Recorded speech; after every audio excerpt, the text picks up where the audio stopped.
D, നീ എന്റെ സൈഡാണോ അങ്ങയുടെ സൈഡാണോ? ഓ, ഇനി അതി പിടിച്ച് തൂങ്ങണ്ട. ഇങ്ങനെയുള്ള സിറ്റുവേഷനുകളെ പ്രയോഗിക്കുന്ന ഡയലോഗാണ് ഞാൻ പറഞ്ഞത്. അല്ലടി, എന്നാലും നീ ആ പാവത്തെ ഫസ്റ്റ് നൈറ്റ് ബാത്റൂമിൽ കിടത്തുറക്കിയത് ഒട്ടും ശരിയായില്ല. പിന്നെ ഒരു പാവം, അവന്റെ ശരിക്കുമുള്ള മുഖം നമ്മൾ അറിഞ്ഞതല്ലേടി. ഞാനല്ല, നീ. ഏതെങ്കിലും ഒരു പെണ്ണ് വന്ന് അവൻ അങ്ങനെ ഇങ്ങനെന്നൊക്കെ പറഞ്ഞ് നീ അത് കേൾക്കാൻ കാത്തു നിന്നതുപോലെ അവനെ കയറി തേച്ചതല്ലേ? അവൻ എന്താ പറയാനുണ്ടായിരുന്നതെന്ന് നീ ചോദിച്ചോ? അങ്ങനെ ഏതെങ്കിലും ഒരു പെണ്ണല്ല, അവൻ പണ്ട് സ്നേഹിച്ച പെൺകുട്ടിയാ രേഷ്മ. എന്റെ പൊന്നു മോളെ, രേഷ്മ ആയാലും ഏതവളായാലും എന്ത് കാര്യമുണ്ടെങ്കിലും ചാടിക്കേറി ഓരോ തീരുമാനങ്ങൾ എടുക്കരുത്. സാവധാനം ആരുടെ ഭാഗത്താണ് തെറ്റെന്നും ശരിയെന്നും അറിഞ്ഞിട്ട് വേണം ശരിയായ തീരുമാനം എടുക്കാൻ. ആ ഒരു ബോധം നിനക്ക് പണ്ടേയില്ല. നീ എപ്പോഴും ഒരു എടുത്തുചാട്ടക്കാരിയാണ്. നീയേ ഫോൺ വെച്ചിട്ട് പോയേ, എനിക്കിവിടെ ജോലിയുണ്ട്. നിന്നോട് കിന്നരിച്ചിരിക്കാൻ എനിക്ക് സമയമില്ല. ഓ, പറഞ്ഞ പോലെ നീ ഇപ്പൊ കുടുംബിനിയാണല്ലോ. അല്ല, എന്താണ് ഇത്ര വലിയ ജോലി? അങ്ങേർക്ക് അമ്പലത്തിൽ പോകാൻ ഷർട്ട് തേച്ച് വെക്കണമെന്ന് പറഞ്ഞിട്ടാ പോയത്.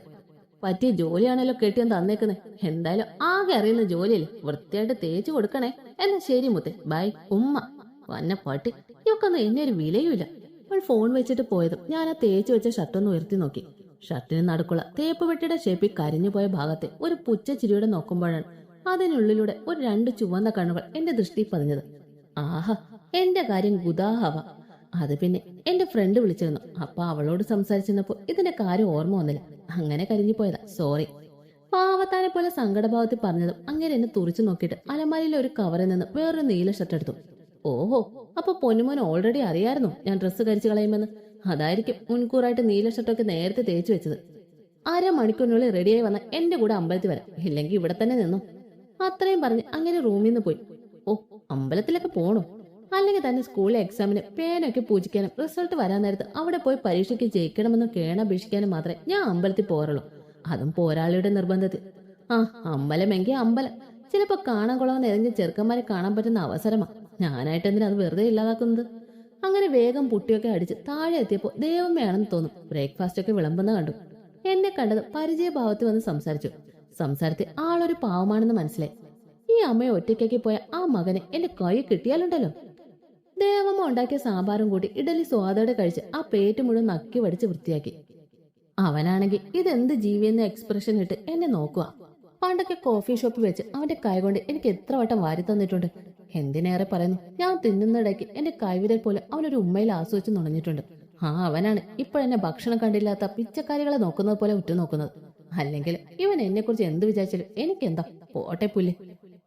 അങ്ങനെ ബ്രേക്ക്ഫാസ്റ്റും കഴിച്ച് ഏമ്പക്കവും വിട്ട് അവന്റെ KTM ചാടിക്കയറി പറപ്പിച്ചൊരു വിടലായിരുന്നു. ഞാൻ പേടിച്ച് കരയാൻ വേണ്ടി ഇവനിത് മനഃപൂർവ്വം ചെയ്തത്. അമ്പലം മുഴുവൻ എന്റെ നിരീക്ഷണ വലയത്തിലാക്കിയെങ്കിലും ഒരൊറ്റ ഒരുത്തനെയും കാണാനില്ല.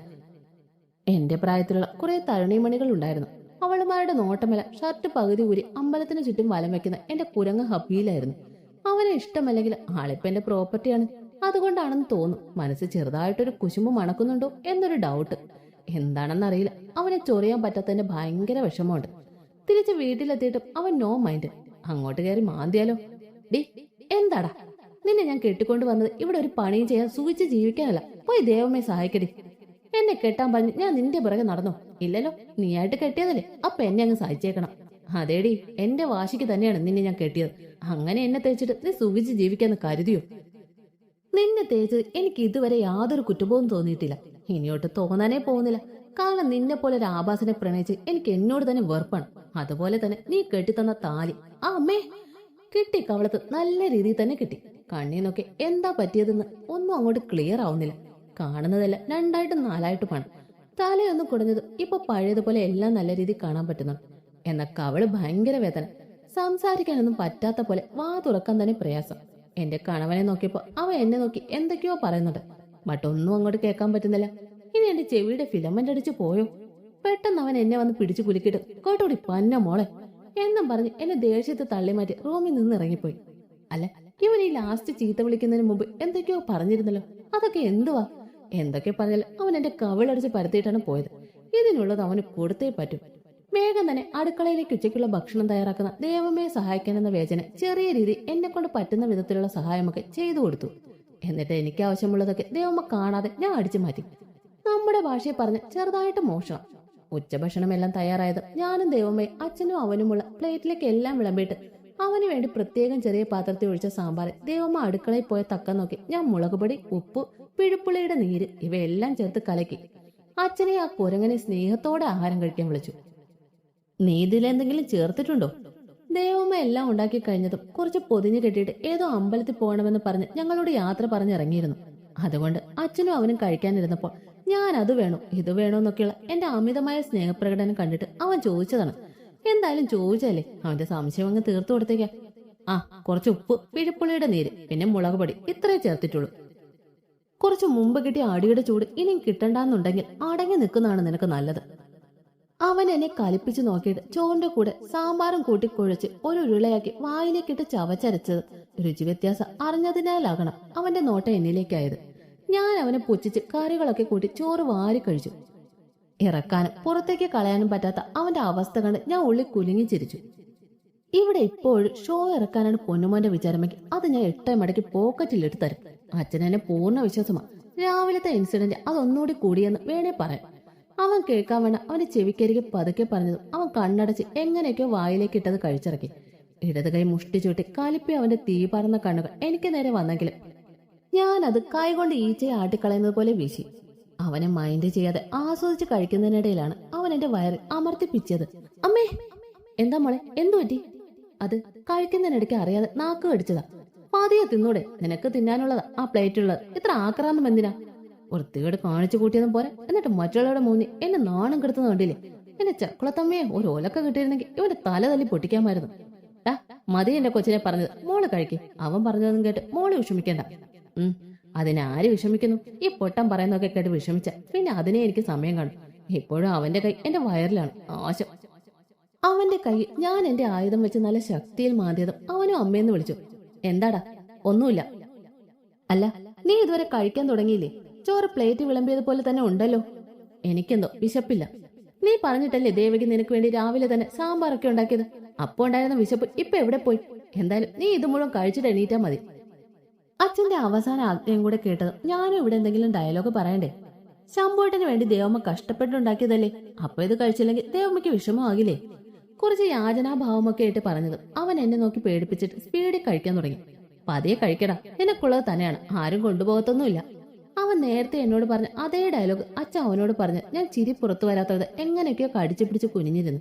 എങ്ങനെയൊക്കെയോ കഴിച്ചു തീർത്തെന്ന് വരുത്തി അവൻ കൈ കഴുകാതെ ബാത്റൂമിലേക്കാണ് ഓടിയത്. എന്നാലും എന്റെ കണവന്റെ വിധി എന്നും ഇങ്ങനെ ബാത്റൂമിൽ വസിക്കാനാണല്ലോ എന്നോർക്കുമ്പോഴാ ഒരു മനസുഖം. വിശാലമായിട്ട് ഉറക്കത്തിലേക്ക് വഴുതി വീഴാൻ നേരമാണ് എന്റെ ബാക്ക് ലക്ഷ്യമാക്കി വെച്ചുള്ള ആരുടെ ചവിട്ടി ഞാൻ തറയിലേക്ക് എത്തിയത്. ആ അമ്മേ, എന്റെ നടു പോയി. നിലത്ത് നിന്ന് എഴുന്നേറ്റ് എന്നെ ആ ചവിട്ടിയ മഹാനെന്ന് നോക്കി. ഓഹോ, എന്റെ കുരങ്ങൻ ഫർത്തുവായിരുന്നു. എന്തിനാടാ നീ എന്നെ ചവിട്ടിയത്? എനിക്ക് ചവിട്ടാൻ തോന്നി, ഞാൻ ചവിട്ടി. അങ്ങനെ നിനക്ക് തോന്നും വിധം ചവിട്ടി കളിക്കാനല്ല ഞാൻ. പിന്നെ നിന്നെ ഇങ്ങോട്ട് കെട്ടിക്കൊണ്ട് വന്നത് രാജ്ഞിയായിട്ട് വാഴിക്കാനാണെന്ന് വിചാരിച്ചോ? ഞാൻ പലതും വിചാരിക്കും, അതൊക്കെ നടപ്പിലാക്കാനോ എനിക്കറിയാം. ആഹാ, അതൊന്ന് കാണുമല്ലോ. കാട്ടിൽ കിടന്ന ഒരു തലയണം പുതുപ്പ് എന്റെ മേലേക്ക് എറിഞ്ഞു. നിന്റെ സ്ഥാനം അവിടെയാ, അപ്പൊ ഇനി മുതൽ അവിടെ കിടന്നാ മതി. തറയിൽ ചൂണ്ടിയുള്ള അവന്റെ പറിച്ചു കേട്ട് നാക്ക് ചൊറിഞ്ഞു വന്നെങ്കിലും ഉറക്കം കണ്ണിനെ ബാധിച്ചതിനാൽ എവിടെയെങ്കിലും ചുരുണ്ടുകൂടിയ മതിയെന്നായി എനിക്ക്. കയ്യിലുള്ള തലയണ അവന്റെ മുഖത്തമർത്തി ശ്വാസം മുട്ടിച്ച് കൊല്ലണമെന്നൊക്കെ ഉണ്ടെങ്കിലും പിന്നെ ജയിലിൽ പോയി ഗോതമ്പുണ്ട തിന്നേണ്ട ഗതി വരുത്തണ്ടെന്ന് വിചാരിച്ച് നിലത്ത് കിടന്നുറങ്ങി. ഇന്നാണ് എന്റെ വീട്ടിലോട്ട് പോകുന്നത്. അവിടെ പോയിട്ട് വലിയ പ്രയോജനമൊന്നുമില്ല. എന്തായാലും പോയല്ലേ പറ്റൂ, ചടങ്ങായി പോയില്ലേ. പിന്നെ ഞങ്ങൾ വരുന്നത് പ്രമാണിച്ച് പൊരാളി സ്പെഷ്യൽ എന്തെങ്കിലും ഉണ്ടാക്കും. അപ്പൊ പിന്നെ അതൊക്കെ വെറുതെ വേസ്റ്റ് ആക്കണോ?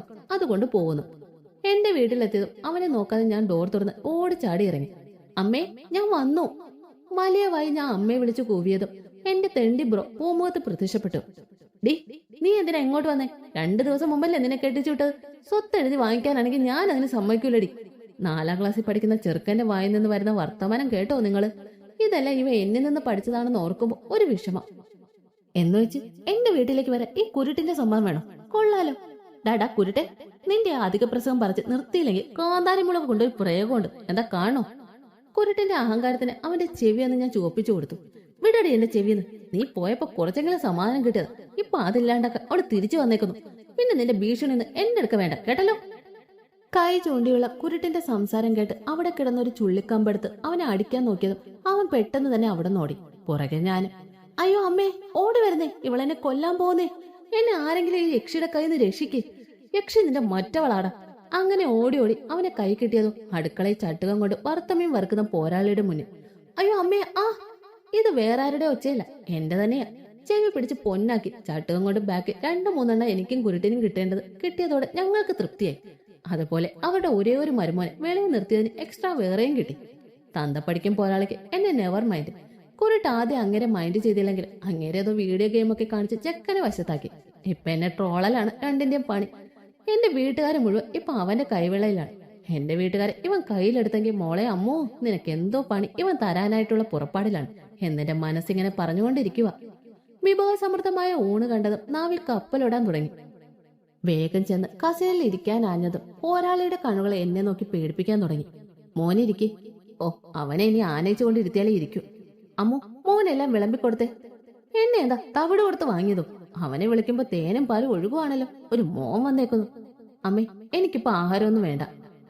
കഴിക്കുന്നില്ലെങ്കിൽ ഇറങ്ങി പൊക്കൂടെ, മനുഷ്യന്റെ സമയം വെറുതെ കളയാൻ. അയ്യോ, അതെന്താ മോനെ, മോനൊന്നും ഇഷ്ടപ്പെട്ടില്ലേ?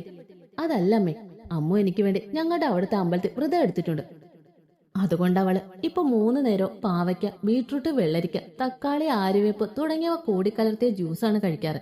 അവളെന്റെ ദീർഘായുസിന് വേണ്ടി ഇങ്ങനെ ഒരു വ്രതമെടുക്കുമ്പോ ഞാൻ എങ്ങനെയാ അമ്മേ സ്വാദിഷ്ടമായ ആഹാരമൊക്കെ കഴിക്കുന്നത്? അവൾക്ക് വിഷമമാകില്ലേ? എടാ സാമദ്രോഹി, പണി കെട്ടുമെന്ന് പ്രതീക്ഷിച്ചെങ്കിൽ ഇങ്ങനെ ഒരു അടാർ പണിയാണ് നീ എനിക്ക് കരുതി വെച്ചത് ഞാൻ അറിഞ്ഞില്ലല്ലോ എന്റെ ചക്കുളത്തമ്മേ. പോരാളിയും തന്തപ്പൊടി എന്നെ അത്ഭുത ജീവിയെ പോലെ നോക്കുന്നുണ്ട്. കുരുട്ടാണെങ്കിൽ ഇവൾക്ക് വ്രതം എന്താണെന്ന് അറിയാമോ എന്ന ആശ്ചര്യത്തിൽ വായം തുറന്ന് നിൽക്കുക. മോനീ പറഞ്ഞൊക്കെ സത്യമാണോ? ഞാനെന്തിനാ അച്ഛ കള്ളം പറയുന്നേ? ഇനി എന്നെ വിശ്വാസമില്ലെങ്കിൽ അമ്മോനോട് ചോദിക്കേ. അമ്മു, നീ എന്താ ഒന്നും മിണ്ടാതെ നിൽക്കുന്നത്? നീ പറ അമ്മയോട് അച്ഛനോട്. എടാ പട്ടി, തെണ്ടി, നാറി, ചെറ്റേ എല്ലാം ഒപ്പിച്ചു വെച്ചിട്ട് ഞാൻ എന്ത് പറയാനടാ കാല. എന്നാ ശരി, ഞാനും അമ്മു റൂമിൽ കാണും, നിങ്ങളിരുന്ന് കഴിക്കേ. അമ്മേ, പറ്റുമെങ്കിൽ എനിക്കും അമ്മൂനും ഞാൻ പറഞ്ഞ ജ്യൂസ് ഉണ്ടാക്കി തരാമോ? നിനക്ക് ഇത്രയ്ക്ക് ആക്രമണമാണെങ്കിൽ ഒറ്റയ്ക്ക് കുടിച്ചുവിടടാ. എന്നെ എന്തിനാ കൂട്ടു വിളിക്കുന്നത്? ഒരങ്ങം തേണ്ടി. മോൻ ഇവിടെ ഇരിക്കേ. വ്രതമെടുത്തത് അമ്മു അല്ലേ? അവൾക്കുള്ള ജ്യൂസ് ഞാൻ പ്രത്യേകം ഉണ്ടാക്കുന്നുണ്ട്. ഞാൻ ഒത്തിരി സ്നേഹത്തിൽ മോന് വേണ്ടി തയ്യാറാക്കിയത് ഇതൊക്കെ. അത് വേണ്ടാന്ന് പറയരുത്. അമ്മേ, എനിക്കും ആഗ്രഹമുണ്ട് അമ്മയുടെ കൈപ്പുണ്യം അറിയണമെന്ന്. പക്ഷെ അമ്മുന്റെ ഈ അവസ്ഥ ഞാൻ എങ്ങനെ? ഓ, അതൊന്നും മോൻ നോക്കണ്ട, മോൻ കഴിക്കാൻ നോക്ക്. അമ്മു, നീ തന്നെ പറ, ഇതുപോലെ കൈപ്പൊക്കെയുള്ള ജ്യൂസ് എങ്ങനെ മോൻ കഴിക്കും? അതുകൊണ്ട് നീ പറഞ്ഞാലേ മോ ആഹാരം കഴിക്കും.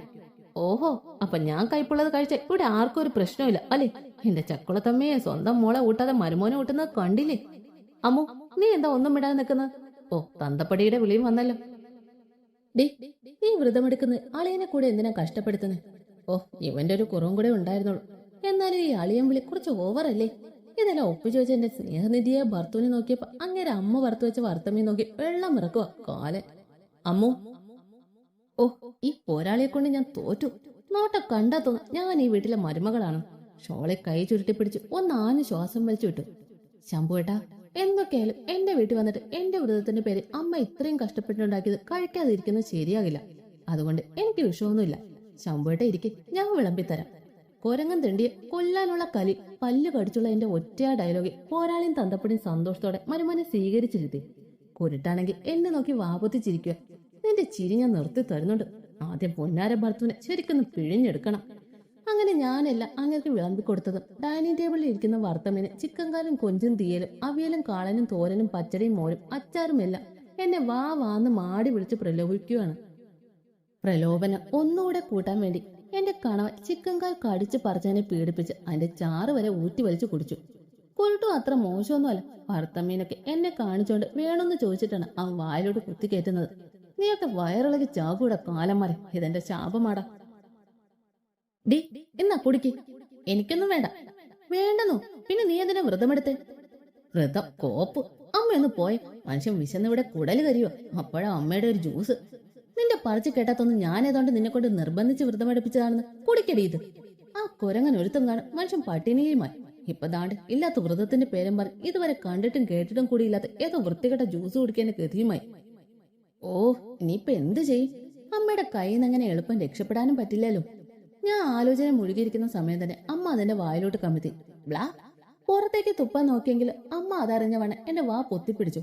അതിന് ആ ഗ്ലാസ്സിലുള്ള ജ്യൂസ് മുഴുവൻ എനിക്ക് അകത്താക്കേണ്ടി വന്നു. എന്ത് ജ്യൂസാണിത്? ഇതിനൊക്കെ ജ്യൂസ് എന്ന് പറയാൻ പറ്റുമോ? വായൊക്കെ എന്തോ പോലെ. കയ്പ് കൊണ്ട് ഉമിനീര് പോലും ഇറക്കാൻ കഴിയുന്നില്ല. എടാ കാലം തണ്ടി കുരങ്ങൻ ഭർത്തുവോ, വെറുതെ വിടില്ലട നിന്നെ ഞാൻ. ഇന്ന് രാത്രി നിന്റെ അവസാനമാടാ. അയ്യോ അമ്മേ, എനിക്ക് വയറുവേദനിക്കുന്നേ. വയറ്റിൽ എന്തൊക്കെയോ ഗുളഗുള ശബ്ദമൊക്കെ കേൾക്കുന്നു. എന്റെ ചക്കുളത്തമ്മേ, ഇനി ലൂസ് മോഷൻ വല്ലതും ആണോ? ആണെന്നല്ല ആണ്, പിന്നെ ഒന്നും നോക്കിയില്ല, ഒറ്റ ചാട്ടത്തിന് ബാത്റൂമിലെത്തി. ആഹാ, എന്ത് നല്ല രുചിയേറിയ ഭക്ഷണങ്ങളായിരുന്നു. ബാത്റൂമിലെ കലാപരിപാടിയെല്ലാം കഴിഞ്ഞ് കട്ടിലെ ക്ഷീണിതയായി കിടക്കുമ്പോഴായിരുന്നു അങ്ങേര് തിന്നതിന്റെയൊക്കെ റിസൾട്ട് പറഞ്ഞത്. ചിക്കൻ കറിയും വറുത്ത മീനുമാ എനിക്കിഷ്ടപ്പെട്ടത്. അതിന് രണ്ടിനും ഒരു പ്രത്യേക രുചിയായിരുന്നു. ആഹാ, ഇപ്പോഴും നാവിൽ വെള്ളം മുറുവാ. കാലൻ ഇതെല്ലാം എന്നെ കൊതിപ്പിക്കാനായിട്ട് പറയുക. പണ്ടാരം അടങ്ങാനായിട്ട് എല്ലാം കേട്ടിട്ട് കൊതിയും വരുന്നു. അടുക്കളയിലോട്ട് കയറി ചെന്ന ചിക്കൻ കാലിന് പകരം പോരാളി എനിക്ക് ആ നാശം പിടിക്കാനുണ്ടായ ജ്യൂസായിരിക്കും തരിക. ഡേ, നീ ജ്യൂസ് കുടിച്ചോ? എന്നെ കുടിപ്പിച്ച് ഈ പരുവത്തിലാക്കിയിട്ട് ചോദിക്കുന്ന കേട്ടില്ലേ തേണ്ടി. നീ ചോദിച്ചത് കേട്ടില്ലേ? ഒന്ന് പോടാപ്പോ. നീ ചോദിക്കാനൊക്കെ മറുപടി പറയുന്നല്ലേ എന്റെ ജോലി. ഞാനവനെ പുച്ഛിച്ച് തല ചരിച്ച് കിടന്നതും അവന്റെ അമ്മയെന്ന ഉറക്കെയുള്ള വിളി പോരാളി വേഗം തന്നെ മുറി ഹാജരായി. ഇവൻ എന്തിനാ അമ്മയെ വിളിച്ചേ? എന്താ മോനെ, എന്തിനാ വിളിച്ചേ? അതമ്മേ, അമ്മനെ രാത്രിയിലേക്കുള്ള ജ്യൂസ് കൊടുത്തോന്ന് ചോദിക്കാനായിരുന്നു. ഓ, അതായിരുന്നു. ഉച്ചയ്ക്കുണ്ടാക്കിയതിന്റെ ബാക്കി ഞാൻ ഫ്രിഡ്ജിലെടുത്ത് വെച്ചിട്ടുണ്ട്. ഞാനിപ്പോ കൊണ്ടുവരാമേ. ആ ശരി അമ്മേ. ഈശ്വരാ, എന്നെ ഇവിടെ നിന്ന് രക്ഷിക്കാൻ ആരുമില്ലേ? കൊടുത്ത പണിയെല്ലാം ബൂമറങ്ങ് പോലെ തിരിച്ചു കിട്ടുവാണല്ലോ. കാലൻ എന്നെ പുച്ഛിക്കലോടെ പൂച്ചിക്കാം. അയ്യോ, ഇനി ഞാൻ ബാത്റൂമിലോട്ട് ഓടേണ്ടി വരുമല്ലോ. അമ്മു, എന്നാ ഈ ജ്യൂസ് കുടിക്കേ. പോരാളി, നിങ്ങൾക്ക് വേറെ പണിയൊന്നും ഇല്ലേ? അയ്യോ, ആരെങ്കിലും എന്നെ ഇവരുടെ കയ്യിൽ നിന്ന് രക്ഷിക്കേ.